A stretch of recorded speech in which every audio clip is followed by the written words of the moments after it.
মেলা বসেছে লাল নীল সবুজেরই মেলা রে।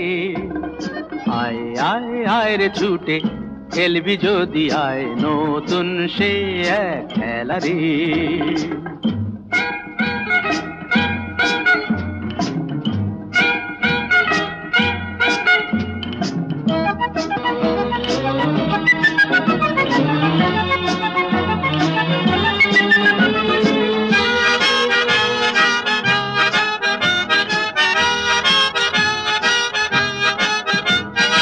বেলুন চড়ে চল চলে যাই রূপকথারই রাজ্যে, পায়রা ভুতুম হুতুম পেঁচা সঙ্গে যাবে আজকে। বেলুন চড়ে চল চলে যাই রূপকথারই রাজ্যে, পায়রা ভুতুম হুতুম পেঁচা সঙ্গে যাবে আজকে। হাইও হাই হায় রে ভাই।